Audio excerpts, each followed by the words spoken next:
Regardez ce dua, ce verset il est ajib, il est extraordinaire. Et malheureusement nous les jeunes, Wallahi, illa man rahim Allah, sauf ceux à qui Allah Azza wa Jalla fait miséricorde, beaucoup d'entre nous, on est négligents avec nos parents. Et je dis beaucoup d'entre nous les pratiquants, beaucoup d'entre nous les jeunes, qui sommes soi-disant attachés à la sunna, qui faisons des efforts pour nous attacher à la religion, beaucoup d'entre nous, Wallahi, notre comportement, il a été influencé par la vie en Occident, et Wallahi, notre comportement, à bien des égards, il est loin du comportement qu'Allah Azza wa Jalla nous a demandé. Allah, il nous interdit de faire de dire la moindre phrase. Le moindre mot, fi, ça n'a aucun sens. Ça n'a pas de sens. Fi, c'est une onomatopée. C'est un son.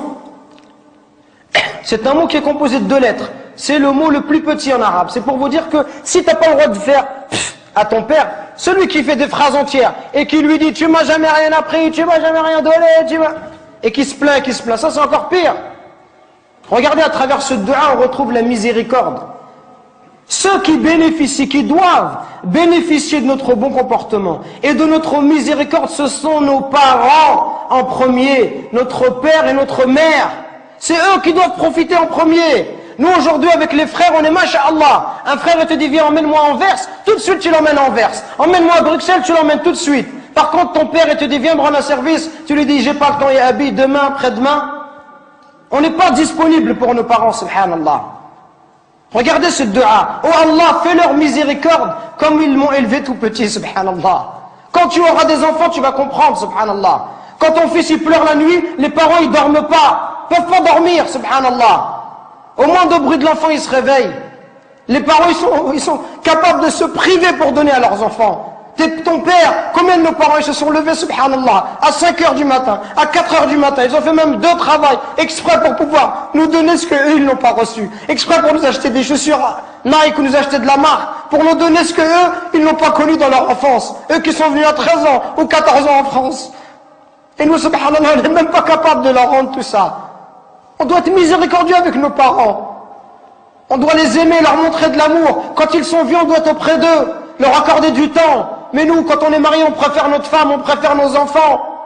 Même le point où certains, si sa femme va se disputer avec ses parents, il va toujours prendre le parti de sa femme, subhanallah.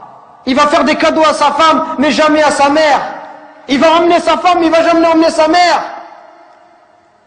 Pourquoi est-ce qu'on est comme ça? Parce que notre cœur, il est devenu dur. Al-Hassan al-Basri, rahimahullah, le jour où sa mère, elle est décédée, il pleurait. On lui dit, ya Hassan, t'es un imam. T'es un imam et tu pleures. Comment est-ce que tu peux pleurer? Il dit, je ne pleure pas parce qu'ils sont décédés. Je pleure parce qu'une des portes du paradis s'est fermée. Et c'est la même chose qu'on doit se dire. Et Wallah, c'est ce que je suis en train de me dire moi-même. Qu'on parle, conférence après conférence, khutbah après khutbah, et on dit comportez-vous bien, comportez-vous bien. Et Wallah, on est insouciant avec nos parents. Jusqu'au jour où nos parents vont mourir, et là on dira subhanallah, j'aurais voulu faire le bien, j'aurais voulu rester auprès d'eux, j'aurais voulu les accompagner, j'aurais voulu les consoler, j'aurais voulu les aider comme ils m'ont aidé, leur donner comme ils m'ont donné, patienter avec eux comme ils ont patienté avec moi. Qu'on se réveille avant qu'il soit trop tard, subhanallah. Qu'on se réveille avant qu'il soit trop tard, avant qu'on ne regrette. Et avant qu'on dise j'aurais aimé faire le bien, j'aurais aimé voyager avec mon père, j'aurais aimé passer du temps avec lui, j'aurais aimé rester juste m'asseoir, boire un verre de thé, parler avec lui, qu'il soit heureux. Combien de gens dans l'histoire de l'islam, ils ont atteint des hauts degrés, juste parce qu'ils étaient bons avec leur mère. Uwais al-Qarani, considérés comme les meilleurs des tabi'in.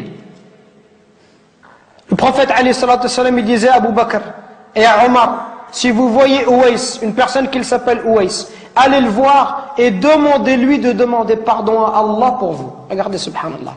Si vous voyez Uwais, allez le voir et dites-lui que le prophète alayhi salatu wassalam lui passe le salam. Dites-lui que le prophète il lui passe le salam et demandez-lui d'invoquer Allah pour vous, qu'il demande à Allah de vous pardonner. Omar toute sa vie il l'a cherché. Wallahi toute sa vie Omar ibn Khattab il a cherché Uwais al-Qarani. Il l'a vu à la fin de son califat, quelques années avant de mourir. Quand il l'a vu, il l'a trouvé. L'histoire elle est longue, il lui dit est-ce que c'est toi Uwais? Uwais lui dit non, qu'est-ce que tu me veux, t'es qui? Il dit moi je suis Omar ibn Khattab. Il dit qu'est-ce qu'il y a? Et il lui dit le prophète, il m'a dit tout cela, tout cela. Ouais, il commence à pleurer. Il lui dit, pourquoi il a dit ça? Qu'est-ce que j'ai fait? Et il lui dit, le prophète, il nous a dit, Si on te voit que tu demandes pardon à Allah, et que tu avais la peste et que tu as été guéri, excepté la taille d'une pièce dans ton dos, parce que tu avais une mère et que tu as été bon envers elle. Uwais al-Qarani, à l'époque du prophète, il était croyant. Il n'est pas parti voir le prophète, il ne s'est pas déplacé. Pourquoi? Parce qu'il avait une mère, il ne voulait pas l'abandonner. Il voulait rester avec sa mère, subhanallah. Regardez, il voulait rester avec sa mère, il ne voulait pas la laisser toute seule. Pour ça, le prophète a été informé par Allah Azza wa Jal que cet homme-là était un homme pieux. Et Omar, il est parti le voir et il lui a dit, il lui a dit, moi je vais demander pardon pour toi.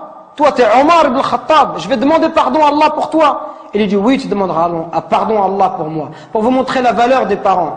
Parce qu'il passe du temps. Aujourd'hui, combien de temps se passe? Peut-être qu'on ne va pas voir nos parents. Peut-être qu'une semaine, 2 semaines, on ne va pas voir nos parents. On leur passe même pas un coup de fil, subhanallah. Alors que nos amis, tous les jours, on les a au téléphone.